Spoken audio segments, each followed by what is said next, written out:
Today on CityCast Portland, we're talking about an incoming ballot measure aimed at giving the public more say in city budget matters.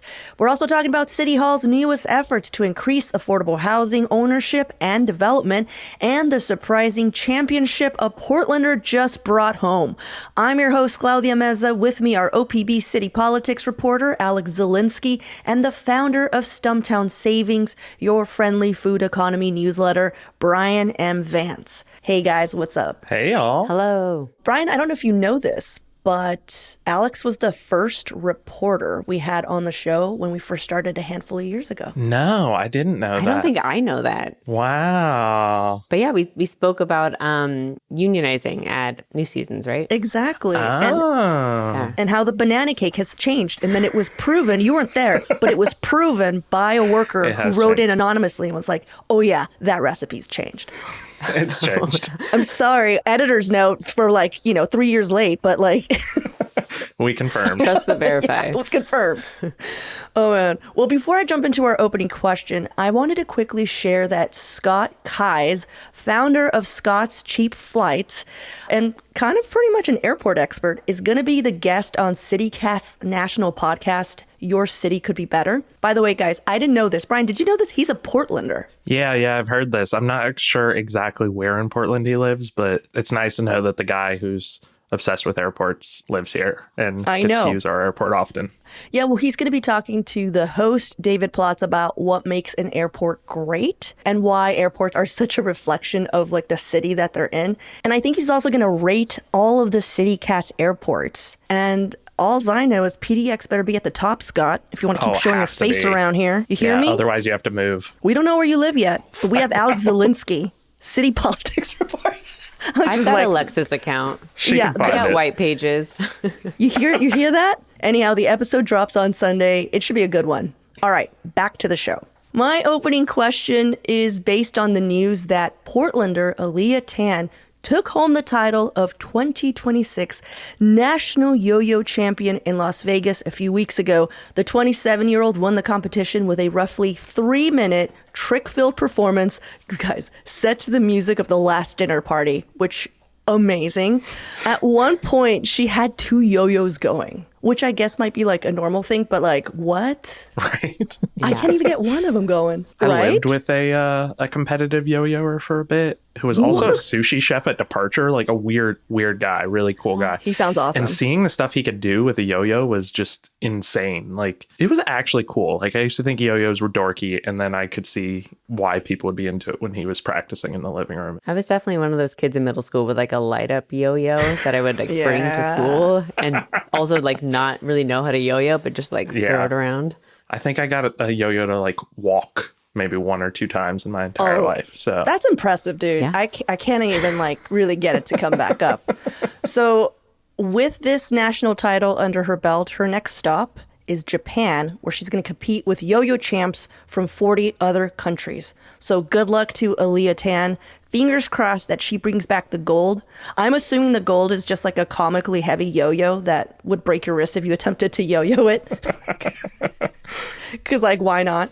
Right. And all of this leads me to our opening question. What's a niche hobby that you would want to be a national champion in? I can jump in. Yeah. Go for it. Got this question this morning, and it was while in the newsroom we were talking about how making dioramas was such a core requirement of elementary and middle school. Shoebox dioramas of wagons on the Oregon Trail, or the depths of the ocean. And we were saying how much we miss this aspect of just living.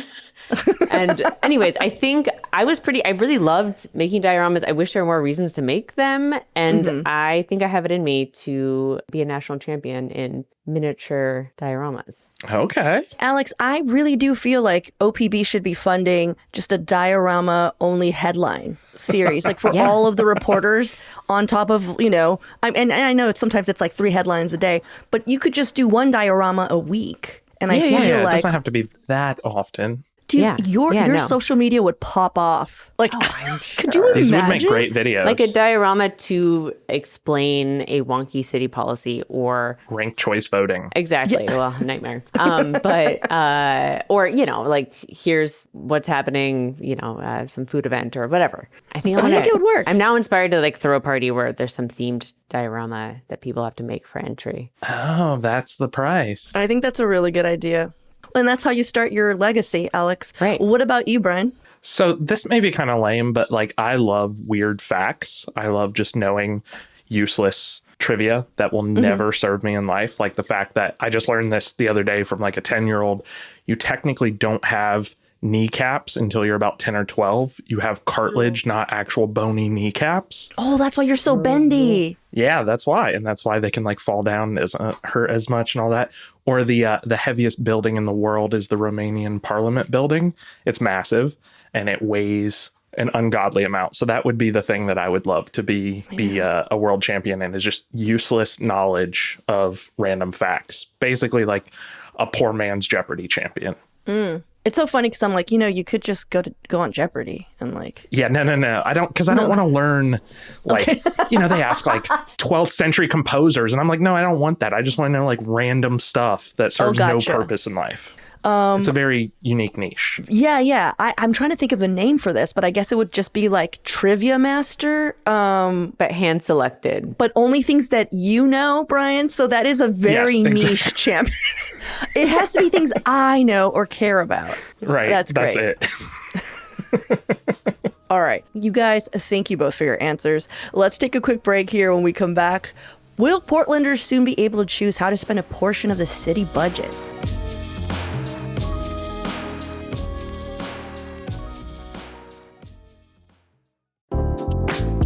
A serious injury, catastrophic crash, or wrongful death can change your life in an instant. The legal path forward can be daunting, especially when the responsible party is a powerful entity.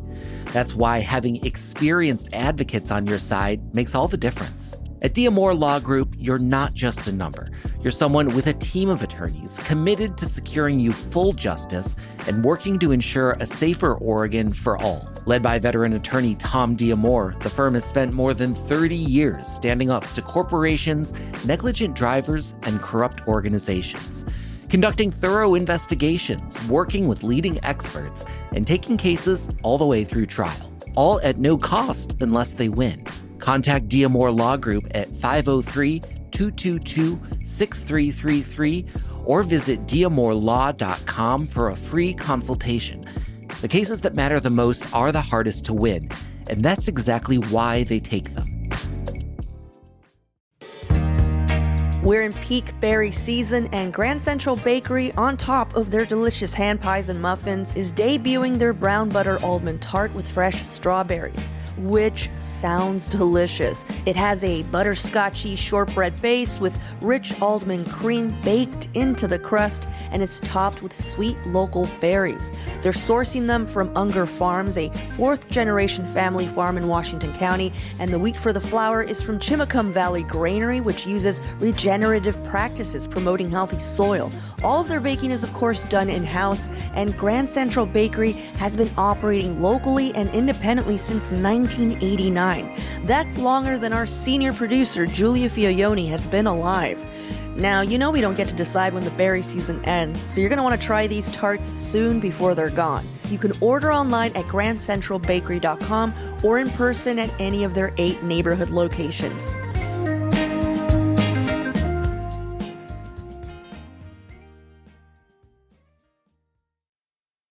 All right, Alex, you recently reported on the participatory budgeting ballot proposal, which appears maybe to have gotten nearly double the required signatures to qualify. I know that's still in the process of qualifying, but could you lay out what this proposal is all about? Yeah, so it would basically allow a more hands-on public involvement in the city's budget process, specifically allowing the public to vote on how to spend 2% of the city's discretionary budget. And for this budget year, that would be about $15 million. people could, basically propose programs that they want to see the city pay for, and then the public would vote on them. And these are programs like, sidewalk maintenance, community center classes, new public bathrooms. This is just referencing where it happens in other cities. This is kind of what it funds. The folks behind the campaign say it's a way to restore public trust in how the city spends its money, especially after we've had a number of situations where the city has identified, mismanaged or unspent city dollars. It just seems like a moment for the public to get involved again. So it would let Portlanders feel like they have some direct control over where their money is going. It's interesting because, it's kind of what an elected representative government is supposed to do, right? Like people vote for officials who share their values. During budget season, those officials are hopefully going to reflect those values in how they vote on a budget and make amendments and stuff like that. Of course, the latest budget cycle in Portland kind of threw that idea out the window a bit. There was a lot of tied votes on these decisions around how to spend money, which in the budget cycle and budget amendment process, that ends with the proposal kind of dying. And so there was a lot of ideas. I think it's kind of an interesting moment to talk about this proposal because there may be a number of members of the public who said, hey, I elected this person to represent me in city council, and they weren't able to move things through in the budget that I really wanted them to. How do I get a say? And petitioners for this ballot measure, I think, are tapping into that. It's essentially kind of an indictment on officials saying, you guys aren't getting any of the projects funded that I want, and we also really don't trust how you spend money, so let us do it. And like you said, Claudia, the proposal needs something like 40,000 signatures to qualify for the ballot. And the petitioners say they've gotten nearly double, 78,000.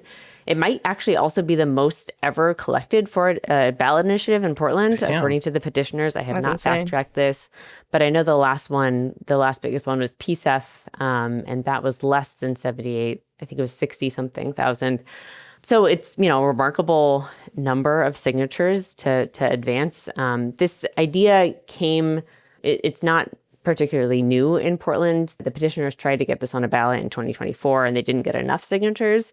So they kind of went the flip direction this time and started collecting signatures way early and seemed to have hit it out of the park in terms of names gathered. And it still needs to be kind of selected and those signatures need to be validated verified by the city elections office. Yeah. I'm curious, you said that there have been other cities, like I know San Francisco, New York. Is the consensus like this was a positive move? Or is there, does it work? Or is City Hall like, oh no, now we got another, like another cook in the kitchen? Right. Those are kind of two questions. Like, does it work and is City Hall concerned? First, does it work? According to the cursory research I did, it seems to be funding projects that the public are, happy about in different cities. It's been around the longest in New York City, and it's just kind of a staple of their budget process at this point. And it's interesting. It's in most of these cities, it's all just kind of like this online voting process that doesn't reflect all of the voters, right, in a city. And so it's just kind of like who knows about it and who's able to participate. So there's always it might not completely represent the needs and wants of a city, but it seems to be functioning in a lot of places. There have been audits of how they've worked in different cities, and it seems to be running fairly well. In terms of in Portland City Hall, I know there are folks who are pretty skeptical of adding another layer of chaos to our budget cycle and budget season, and all for representative decision making when it comes to big piles of money. But I think there is a real fear that this is just going to draw out this process and make it even more tangled. And not this, 15 million is a drop in the bucket for the city budget, but still it's a chunk of money that could be going towards an issue that a city councilor that, a bureau specifically needs. And I think the argument kind of against that is why should we let the public kind of decide these pet projects when we need to keep the lights on at the water bureau or something? This is more a question for Bryan, because I know, Alex, you can't really opine. But I'm just going to ask this question out loud, and whoever wants to answer it can. Do you trust your fellow Portlander to make wise decisions with roughly $15 million every year?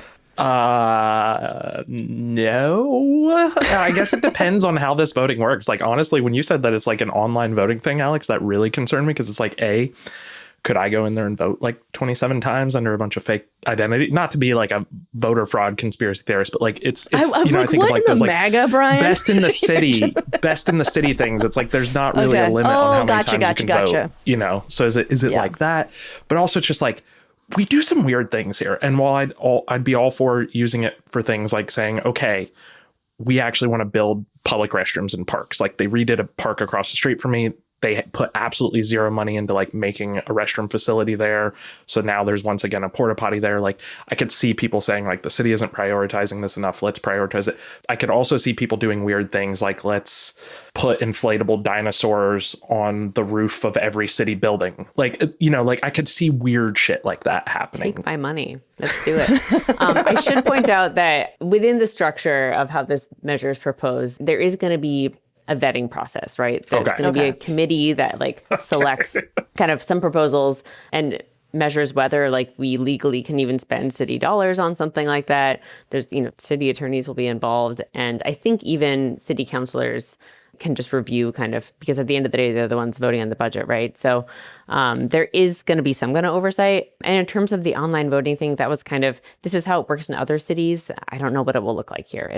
It's going to be up if to... other cities figured it out, then hopefully we don't try to reinvent the wheel here. Sure. And if New York isn't funding giant inflatable dinosaurs, I don't know why that's my example, but like... Brian, because we live in Portland. City. I mean, because I love that you're like, where would I come up with this idea? Because you live here, buddy, because you know us. I think it's an interesting time for this to come up too, though, in the conversations around the Moda Center, where everyone's like, we would love to be able to vote on this. And like, if this is where our public money is going and deciding a big project like that, and that's way more than $50 million. You know, it's funny you brought up the Moda Center because that's the idea in my head where I'm going back and forth if this is a good or bad idea, because I wonder if having more participation, understanding how city budgets work might be a good thing for everyone, because I keep seeing a lot of confused comments about the Moda Center renovations. Like now anytime there's like a story posted about a budget deficit or even talks about the slashing of federal funding, the comments are just like full of Portlanders being like, but we have enough money to renovate the Moda Center, huh? And I'm just like concerned that everyone thinks we just have like a giant purse where all the money for all branches of government exists. And I'm just hoping that this might come with some education. Let's put it that way. Not just like, hey, you get to vote, but also like, you should read about this first. Like, here's a diorama. Yeah. And what can money be like legally used on and what it can't be. And I would be open to that. Really? Would you? Yeah. Alex said Alex said thumbs up. That's right. Well, as someone who has to, I feel like I have to explain this to everyone every single year after I explain it to myself, like remind myself how budgets work. And if someone could take some of that responsibility away, I would be grateful. Yeah. Man, we're all here just to learn together, except for Alex. Alex, you should know. She already knows this. I'm barely holding it together and understanding this. Oh, man. Well, thank you for looking into this, Alex. Let's take a quick break here. And when we come back, Bryan is talking about the city's plan to make home ownership more feasible for middle income earners.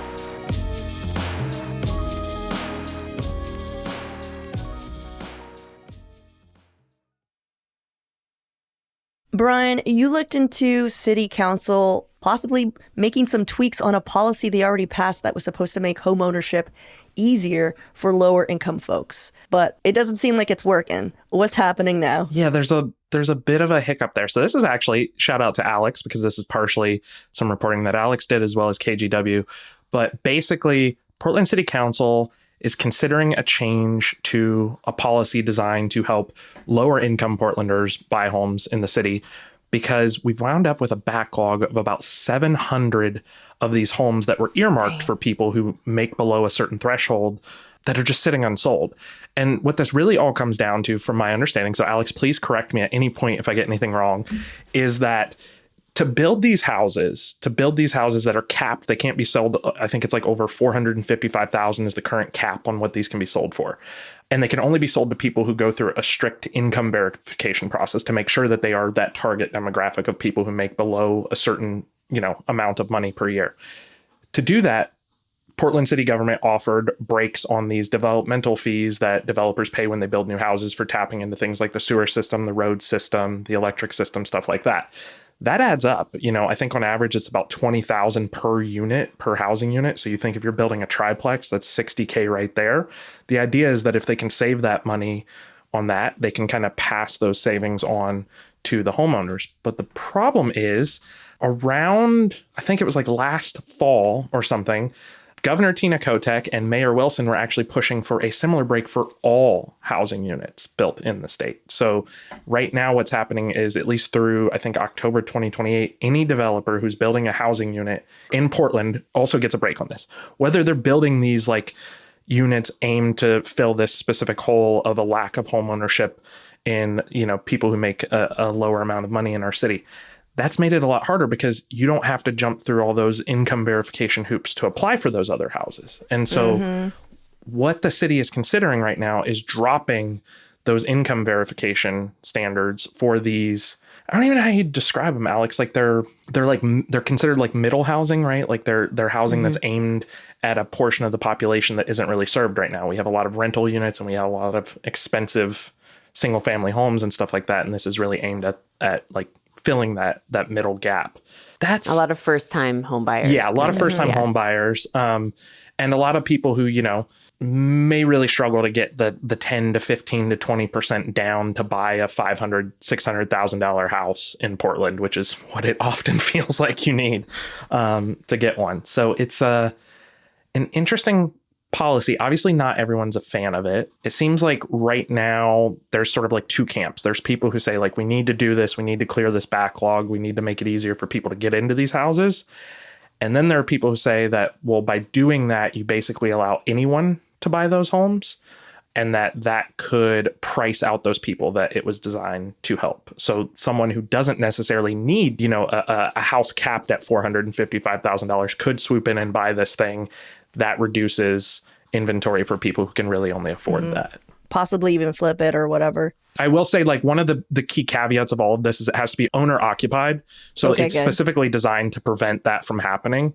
That way, big investment firms or even house flippers can't come in and do it. I swear to God, though, there's someone always finds... There's going to be a loophole. Yeah, someone always finds a loophole, and then there's going to be an Instagram video about it, and then, you know what I mean? They'll be like... 100%. How to get around this thing. Yeah. Comment 5 new easy home, steps. and I'll DM you my strategy.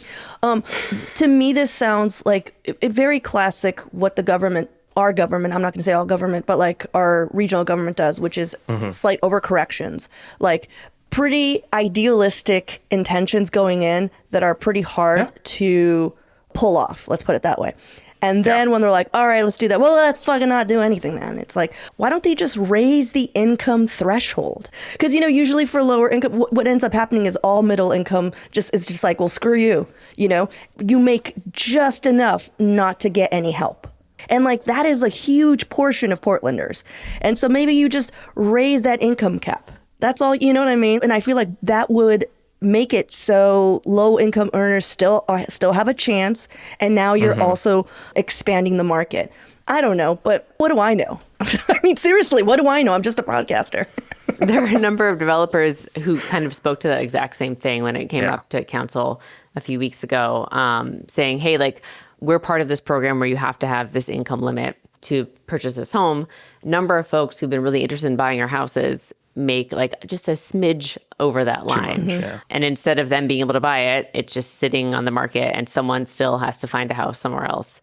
And like, why are we limiting that from happening? I think a big question for me that I haven't really found the answer to is like, why are so many sitting on the market? Like what, there must still be a number of people who want a house, who could, who qualify for this program, maybe like who just aren't like learning about it or getting the guidance they need, or like what's missing there? Like what's the miscalculation? It seems like they're kind of overcorrecting by maybe removing this income cap, which is interesting. And I get it on the developer side of things, but like what went wrong with the program that was working for a while until this kind of last fall, it seems like threw a wrench in the process. I have a theory. Oh, let's hear it. $455,000 is still a hell of a lot of money, especially if you're someone who's not making that much. I mean, when my wife and I were both making about $105,000 a year, we bought our house. We couldn't come close to paying $445,000 for it. Interest rates were significantly lower than what they are now. Could not feasibly even dream of buying a house that costs that much right now, even with different incentives like, property tax breaks for a decade and whatnot. The math just doesn't make sense. And if I get that that's the cap, but I'd imagine that a lot of houses are actually coming close to that cap. I'm fairly certain we don't have 700 homes that are selling for $250,000. Like that to me is the real issue here, is that we lack truly affordable housing options for people who want to own their own property. $445,000 or $55,000 is not affordable. Like, it's not. We're not even a city of millionaires. Making above, that income cap. Yeah, that's a great point. Yeah. Maybe they could also involve, what do you call it? Like real estate agents, like they get a break and, no, I'm not, because, they're not going to, they have to pay in. They're not going to show a house that they're not going to make a ton of money off of, or, especially if they know, they're just going to or they're going to be like, you can't afford this house, dude. Here's another house. It's in their best interest to make sure that you make a sound decision. I mean, they're in the relationship business. If they screw you over and you buy a house and you're now house poor and you're struggling to make that payment, that reflects poorly on them. So it's like, to me, I think you nailed it, Claudia, with it's like we had this really good idea, this really great intention, and now that's not working, our instinct seems to be to like blow it up entirely versus like, okay, well, what small tweaks could we try? And I think that, raising the income threshold is probably smarter than removing it. I think. I wish that was a small tweak. For the government. I know everything.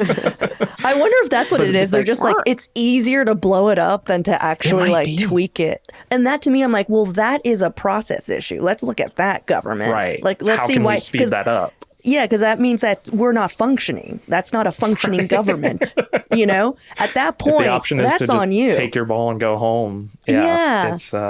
It's not good. But Alex, I'm curious, you were, I believe you were at City Hall when they were taking some public testimony on this. Where does it look like the public sentiment is on these proposed changes? Yeah, everyone who testified yesterday, there were 5 folks signed up. They were all in favor, all folks who were kind of part of the developer home building industry. So it's hard to say that that's like a very accurate slice of public sentiment. I think a lot of people didn't know this was even going to be on the agenda, or what it really means. I mean, it's like deeply wonky. I feel like you did a great job at explaining it. It took me a very long time to thread that needle in a story. But yeah, like the nuance, I don't think a ton of people are tracking it. So it's hard to say exactly kind of where the public sits on it. I think the concern of like eliminating a program that is supposed to be reserved for folks who are below a certain income, I think sets off alarm bells for folks. But once you start unpacking it, it's hard to know. I mean, I feel like I saw some just like reactions online. They're like, this is terrible. But that is just what happens online. So hard to know what the actual public are thinking. Yeah. Welcome to the internet. Yeah. They read 3 words out of a headline and they have like a thesis for you. And you're like, and they know. They know what's best. Oh, well, I think we're going to be touching on this again next week, being that City Council will also be discussing that. I think it'll actually be a main item on their agenda. So hopefully this gets worked out then. So you might hear from us again about this. Bryan, Alex, thank you so much for hanging out with me this morning. Alex, it was such a pleasure to have you back. I hope that this experience was amazing and that you want to come back one more time. Yeah, sign me up. Okay, cool. Bryan, as always, a pleasure to also host you. Likewise. Thank you. Yeah. Well, I hope everyone listening has a wonderful weekend. Thanks, guys. Thank you. Thank you. That's all for today here on CityCast Portland. Thank you so much for listening. Our production team this week was John Atariani, Julia Fiaioni, Rachel Monahan, Jesse Wiza, Elizabeth Kama, and myself. Original music by Jenny Conley and Steven Drizos. Additional music by All the Kimonos. Our ad music is by Sven Lindvall and Sarah the Instrumentalist from Epidemic Sounds via Getty Images. We'll be back Monday morning with more from around the city. Until then, see you at Slim's. Or Alex's diorama party. Or the Mississippi Street Fair, because I know Julia's going to be there. So we can all just hang out there. The Overlook Porch Fest. Porch Fest, yeah. Yeah. I hear there's a Milwaukee Fest this weekend. Oh, there's a Milwaukee Fest? Too many fests. See you at a festival. See you at a festival for sure.